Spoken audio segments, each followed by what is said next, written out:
नमस्कार बच्चों, आज का हमारा टॉपिक है परीक्षण के प्रकार कि कौन कौन से टेस्ट के कौन कौन से प्रकार हैं। इससे पहले हमने बताया है कि परीक्षण क्या होता है और एक उत्तम परीक्षण की कौन कौन सी विशेषताएं होती हैं, कि क्या क्या क्वालिटीज होनी चाहिए। यदि कोई परीक्षण का निर्माण कर रहा है तो उसको अच्छा बनाने के लिए कौन कौन सी क्वालिटीज होनी चाहिए। ठीक है, तो चलिए हम देखते हैं कि परीक्षण क्या है और परीक्षण के कौन कौन से प्रकार हैं। तो परीक्षण हमने बताया था कि परीक्षण जो है जब दो व्यक्ति या दो से अधिक व्यक्तियों का तुलनात्मक अध्ययन हम जब क्रमबद्ध या व्यवस्थित रूप से करते हैं तो वो हमारा कहलाता है परीक्षण। परीक्षण किसी भी बालक की योग्यता का मापन करने के लिए, किसी भी बाल बच्चे की उपलब्धि का मापन करने के लिए हम परीक्षण का प्रयोग करते हैं और उसी के आधार पर हम ये निश्चित करते हैं कि उस बच्चे का उस क्षेत्र में कितनी उपलब्धि हुई है। ठीक है, तो अब हम देखते हैं कि परीक्षण कौन कौन से होते हैं। तो परीक्षण जो है वो हमारे दो प्रकार के होते हैं, एक निबंधात्मक परीक्षण और दूसरा वस्तुनिष्ठ परीक्षण। निबंधात्मक परीक्षण और दूसरा वस्तुनिष्ठ परीक्षण। ठीक है, तो अभी हम पहले पढ़ेंगे कि निबंधात्मक परीक्षण क्या होता है। ठीक है, तो निबंधात्मक प्रश्न जो परीक्षण होता है वो ऐसे टाइप क्वेश्चंस होते हैं और ये जो परीक्षण है निबंधात्मक परीक्षण, ये हमारे बहुत प्राचीन काल से इस प्रकार के परीक्षण का प्रयोग किया जा रहा है। और इसमें इस तरह के जो परीक्षण होते हैं, जो टेस्ट होते हैं, उसमें क्या होता है कि उसमें कुछ सिलेक्टेड क्वेश्चन को बच्चों को दिया जाता है और बच्चे जो है उसमें कुछ भी बहुत ज़्यादा लिखने की उनकी क्षमता होती है, उसका काफ़ी उत्तर लिखना होता है बच्चों को। लॉन्ग क्वेश्चन, विस्तृत क्वेश्चन के माध्यम से उसका विस्तृत उत्तर देना होता है और इसमें बच्चे भी काफ़ी अपने विचारों की अभिव्यक्ति करते हैं। फलांकन में भी आसानी होती है और इसके निर्माण में भी आसानी होती है इस परीक्षण को बनाने में। तो ये जो परीक्षण जो है जिसको क्या बोलते हैं, ये बहुत हमें इस तरह की जो परीक्षण निबंधात्मक परीक्षण होता है इसको हम परंपरागत परीक्षण भी कहते हैं, लिखित परीक्षण। ये जो हमारी बहुत प्राचीन काल से ये परंपराएं चली आ रही। ठीक है, तो चलिए ये देखते हैं कि जो निबंधात्मक परीक्षण है उनके कौन कौन से प्रकार है। ठीक है, तो देखते हैं कि निबंधात्मक प्रश्नों के कौन कौन से प्रकार हैं। उसमें सबसे पहला है उदाहरणात्मक प्रश्न। ये जो इस टाइप का जो निबंधात्मक जो परीक्षण होता है उसमें जो प्रश्न होते हैं उसमें एक उदाहरण का प्रश्न। इस प्रकार के प्रश्न किस प्रकार के होते हैं कि उदाहरण व दृष्टांतों के माध्यम से अपनी बात को स्पष्ट करना। यानी कि कोई भी जब इस टाइप के जो क्वेश्चंस होते हैं उसको जब बच्चे आंसर देते हैं तो किसी उदाहरण और किसी दृष्टांतों के माध्यम से अपनी बात को स्पष्ट करते हैं। तो इस टाइप के जब प्रश्न होते हैं कि जिसमें कोई बच्चा किसी उदाहरण को दे करके, कुछ दृष्टांतों को दे करके अपनी बात को क्लियर करता है, अपनी बात की व्याख्या करता है, तो इस प्रकार के जो प्रश्न हमारे कहलाते हैं उदाहरणात्मक प्रश्न। ठीक है, और ये एक निबंधात्मक परीक्षण जो का प्रश्न का एक रूप है। ठीक है, दूसरा हमारा है वर्णनात्मक प्रश्न। इस टाइप के जो प्रश्न होते हैं इसमें छात्रों को किसी घटना, वस्तु, प्रक्रिया, सिद्धांत आदि का वर्णन करने को कहा जाता है। इसमें वर्णन करने की बात कही जाती है। इस प्रकार के जो क्वेश्चंस बच्चों को दिए जाते हैं उसमें किसी वस्तु, घटना या क्रिया या सिद्धांत आदि का वर्णन करने की बात कही जाती है। ठीक है, तो ये जो इस प्रकार के जो प्रश्न होते हैं वो कहलाते हैं वर्णनात्मक प्रश्न। ठीक है, अगला हमारा है व्याख्यात्मक प्रश्न। व्याख्यात्मक यानी एक्सप्लेन, जहाँ एक्सप्लेन करना होता है। जब इस तरह का जो प्रश्न होता है उसमें क्या होता है कि छात्रों को किसी संबंध या कारण व प्रभाव की तार्किक व्याख्या करने को कहा जाता है। कोई भी चीज किसी से संबंधित है, क्या कारण है, उसका क्या प्रभाव पड़ता है, इसकी व्याख्या करने को बच्चों को दिया जाता है। इस टाइप के जो क्वेश्चन बनाए जाते हैं उसमें लिख दिया जाता है कि इसकी व्याख्या करिए। ठीक है, तो ये जो व्याख्यात्मक प्रश्न यानी एक्सप्लेन करना, तो इसमें क्या होता है कि कोई भी किसी चीज का आपस में क्या संबंध है, कौन सी घटना किस कारण हुई है, उसका क्या प्रभाव पड़ा, इस तरह का क्वेश्चनों पे कहा जाता है कि इन चीजों पर उसकी तार्किक व्याख्या करी जाए। ठीक है, और अगला हमारा जो प्रश्न होता है वो क्या होता है विवेचनात्मक प्रश्न, यानी कि विवेचना करना। किसी स्थिति के पक्ष या विपक्ष में तर्क देते हुए निष्कर्ष पर पहुंचा जाता है। इस टाइप का जो प्रश्न होता है उस प्रश्न में किस पक्ष या विपक्ष दोनों के संबंध में तर्क देते हुए हम निष्कर्ष पर पहुंचते। निष्कर्ष क्या पहुंचते कि जब छात्र दोनों तरह से विचार करते हैं कि कोई भी टॉपिक पर वो पक्ष की भी बातें, पक्ष के बारे में भी कहना और विपक्ष के बारे में भी विचार करना, और उसके बाद दोनों पर विचार करने के बाद एक निष्कर्ष पर पहुंचते हैं कि पक्ष में समर्थन करते हैं या विपक्ष में समर्थन करते हैं, कि पक्ष के जो लोग हैं वो ज्यादा सही है या विपक्ष में जो लोग कह रहे हैं उनकी बात ज्यादा सही है। यानी कि जब हम किसी स्थिति में के पक्ष या विपक्ष में तर्क देते हुए निष्कर्ष पर पहुंचते हैं, तो ये हमारा इस टाइप का जो प्रश्न होता है वो विवेचनात्मक प्रश्न कहलाता है।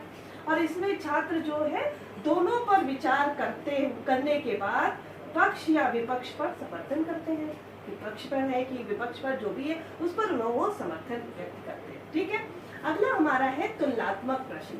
तुलनात्मक प्रश्न क्या होता है कि किन्हीं दो प्रश्नों की चीजों के बीच में तुलना करना, और उसकी जैसे किन्हीं दो वस्तुओं, विचारों, सिद्धांतों आदि में तुलना करना कि दे दी गई कि भाई जैसे कि फॉर एग्जाम्पल कि महात्मा गांधी और रविन्द्रनाथ टैगोर के शैक्षिक विचारों का तुलनात्मक अध्ययन करिए। यानी ठीक है, दोनों चीजों के बारे में बताइए कि रविन्द्रनाथ टैगोर ने शिक्षा के बारे में या शिक्षा दर्शन के बारे में क्या कहा है, या महात्मा गांधी ने शिक्षा दर्शन के बारे में क्या कहा, और दोनों का आप तुलनात्मक अध्ययन करिए कि तुलना में कि क्या चीज दोनों ने आपस में एक दूसरे से अंतर बताया दोनों की चीजों में। यानी ये हमारा तुलनात्मक अध्ययन हो गया। तो तुलनात्मक जो प्रश्न होते हैं वो किस प्रकार के होते हैं कि किन्हीं दो वस्तुओं, विचारों, सिद्धांतों आदि में तुलना करनी होती है। ठीक है, अगला है हमारा आलोचनात्मक प्रश्न। आलोचना यानी कि किसी के पक्ष या विपक्ष में विचार की आलोचना करना, ये होता है। और ये जो इस टाइप के जो क्वेश्चन पेपर में प्रश्न होते हैं वो किस प्रकार के होते हैं कि इस प्रकार के प्रश्नों में छात्र को किसी विचार या पक्ष की आलोचना करनी होती है, उसके बारे में बताना होता है, उसकी गुण दोष बताना पड़ता है कि ये इस प्रकार के जो प्रश्न है उसमें किसी छात्र को किसी भी विचार के बारे में, उनके गुण या दोष या उसके पक्ष या विपक्ष के बारे में उसकी आलोचना करनी होती है। तो जो इस टाइप के क्वेश्चंस हैं ये हमारे निबंधात्मक प्रश्नों के प्रकार कहे जाते हैं। जो हमारे निबंधात्मक परीक्षण है उनमें इन्हीं प्रकार के प्रश्नों को सम्मिलित किया जाता है। ठीक है, तो चलिए आप देखते हैं, ये तो थी हमारा निबंधात्मक परीक्षण के कौन कौन से प्रकार है। अब निबंधात्मक परीक्षण के क्या गुण है, क्या कमियां हैं, इनको भी हमें देखना है कि निबंधात्मक परीक्षण जो हम लोग पढ़ रहे हैं या जो हम लोग परीक्षण देते हैं उसमें क्या क्या गुण होते हैं। ठीक है, तो चलिए सबसे पहला देखते हैं कि निबंधात्मक परीक्षण के गुण। उसमें सबसे बड़ा है कि निर्माण की दृष्टि से सुगम, निर्माण की दृष्टि से सुगम या सुगमता का गुण, ये एक क्वालिटी होती है निबंधात्मक परीक्षण में। सुगमता कैसे, निर्माण की जब परीक्षण जो प्रश्न पत्र को तैयार कर रहा है उसको, उस परीक्षण को निर्माण करने में बहुत आसानी होती है, क्योंकि उसमें क्वेश्चन की संख्या कम होती है और बड़े आसानी से उसको तैयार किया जा सकता है। ठीक है, उसके लिए बहुत ज़्यादा माथा पच्ची करने की जरूरत नहीं, बहुत ज़्यादा दिमाग लगाने की जरूरत नहीं होती। कुछ सिलेक्टेड क्वेश्चन ले दिए जाते हैं और उससे प्रश्नों का निर्माण कर लिया जाता है। ठीक है, उस परीक्षण का निर्माण कर, तो जो भी परीक्षण की रचना की जाती है निबंधात्मक प्रश्न में, उसमें क्योंकि गिने चुने प्रश्न होते हैं, 10-12 क्वेश्चन होते हैं और उनमें से सिलेक्टेड क्वेश्चन बच्चों को करने होते हैं, तो इस टाइप के प्रश्नों को या परीक्षणों को बनाने में आसानी होती है। ठीक है, दूसरा है स्वतंत्र रूप से अभिव्यक्ति का अवसर। स्वतंत्र रूप से अभिव्यक्ति का अवसर, क्या चीज अभिव्यक्ति का अवसर, विचारों की अभिव्यक्ति का। इस टाइप के जो क्वेश्चन होते हैं, अब जैसे कह दिया गया कि उसकी विवेचना करिए, जो इस टाइप के प्रश्न है वर्णन कीजिए, व्याख्या करिए, उदाहरणात्मक प्रश्न है विवेचना करिए, इस टाइप के जो प्रश्न होते हैं उसमें क्या होता है कि बच्चों को अपने स्वतंत्र रूप से अभिव्यक्ति का अवसर मिलता है। जो भी उनके दिमाग में आता है, जो भी उनके विचार होते हैं उसको वो आराम से लिखते जाते हैं, काफी विस्तृत लिखते हैं और अपने विचारों को बहुत ज्यादा स्पष्ट करते हैं। ठीक है, अगला है भाषा शैली के विकास में सहायक। जो भी बच्चे इस टाइप के क्वेश्चन को करते हैं उसकी भाषा शैली, वो काफी अच्छी भाषाओं का प्रयोग करते हैं अपनी भाषा। इससे क्या होता है कि बच्चों की भाषा, क्योंकि उनको काफी कुछ लिखना होता है, इससे उनकी भाषा शैली का भी विकास होता है। ठीक है, अगला है हमारा समय व धन की बचत। समय की किसकी बचत, जो इस पेपर को बना रहा है, जो इस परीक्षण को बना रहा है, क्योंकि उसमें सिलेक्टेड क्वेश्चन होते हैं, सिलेक्टेड प्रश्न रखे जाते हैं, तो जल्दी बन जाता है आसानी से, तो समय की बचत हो जाती है। और प्लस धन की बचत, जाहिर सी बात है जब हमें एक पेपर में या 2 पेपर में ही केवल उन प्रश्नों को रखना है, गिने चुने प्रश्न है, तो उसको छपवाने में, उसको टाइप कराने में भी धन की भी आवश्यक जो है वो कमी होती है, धन भी कम लगता है। तो जो हमारे समय व धन की बचत भी इस परीक्षण के माध्यम से होती है। अगला है लेखन शक्ति का विकास, ज्यादा से ज्यादा इस परीक्षण में लिखना, खूब सारा लिखना इस परीक्षण की एक कला होती है। तो निश्चित सी बात है, जब हम इस परीक्षण में खूब सारा लिखते हैं तो लेखन लिखने की एक आदत बन जाती है बच्चों में, और बच्चों के अंदर लेखन शक्ति का विकास होता है। ठीक है, तो ये थे हमारे निबंधात्मक परीक्षण के गुण कि क्या क्या चीजें हैं, क्या क्या विशेषताएं हैं एक निबंधात्मक परीक्षण की। ठीक है, अब इन गुण की और इन विशेषताओं के साथ साथ इन परीक्षणों के निबंधात्मक परीक्षण में कुछ दोष भी है। ठीक है, क्योंकि उसमें फायदा ये है कि ये जो भी लोग इस परीक्षण को बनाते हैं तो वो आसानी से इस परीक्षण का निर्माण कर लेते हैं। समय व धन की भी बचत होती है, क्योंकि परीक्षण की रचना करना आसान होता है। परीक्षण को बनाने में समय कम लगता है, क्योंकि गिने चुने प्रश्न होते हैं। उसको छापने में भी कम धन की व्यय होता है। चूंकि इसमें विस्तृत क्वेश्चंस होते हैं, उसको ज्यादा से ज्यादा लिखना होता है, तो बच्चे की लेखन शक्ति का विकास होता है। उसमें ज्यादा से ज्यादा भाषा का, अपने विचारों की अभिव्यक्ति करते हैं तो वो विचारों की अभिव्यक्ति का उनको अवसर मिलता है। भाषा शैली का विकास होता है। तो ये कुछ चीजें हैं जो हमारे निबंधात्मक परीक्षण के गुण है। अब चलिए देखते हैं कि निबंधात्मक परीक्षण के गुण के साथ साथ उनके कौन कौन से दोष है। तो सबसे पहला दोष है रटने पर बल। चूंकि ये जो परीक्षण है निबंधात्मक परीक्षण, उसमें कुछ गिने चुने प्रश्नों को लिया जाता है, कुछ सिलेक्टेड क्वेश्चन को लिया जाता है, तो बच्चे क्या करते हैं, मनमान अपना रटने पर बल देते हैं। कुछ वो इम्पोर्टेंट क्वेश्चनों को छाट लेते हैं, और या उनको इम्पोर्टेंट बता दिया जाता है कि ये चीजें इम्पोर्टेंट है, तो वो उन्हीं क्वेश्चनों को अच्छे से मनमानी जोर से रट लेते हैं, और उसमें वो पूर्ण रूप से ज्ञान नहीं अर्जित कर पाते, केवल उन चीजों को, पूरे सिलेबस को वो रट लेते हैं। और चूंकि ये जो पाठ्यक्रम है गिने चुने क्वेश्चंस होते हैं, तो वो पूरे पाठ्यक्रम का भी प्रतिनिधित्व नहीं करता है, क्योंकि उनमें से वो पूरे सिलेबस से वो क्वेश्चन नहीं लिए जा सकते। हम सिलेबस 24 चैप्टर्स हमें पढ़ने हैं और हमें केवल कुछ पेपर में 12 क्वेश्चंस देने हैं, तो उसमें निश्चित सी बात है कि वो पूरे पाठ्यक्रम का प्रतिनिधित्व नहीं करेगा। तो इस टाइप का जो निबंधात्मक परीक्षण है वो बच्चों के रटने पर बल देता है। बच्चे गेस करके, बच्चे अपने उससे अंदाजे से 2-4 क्वेश्चंस जो है बहुत इंपॉर्टेंट उन्हें लगते हैं, उसी को रट लेते हैं,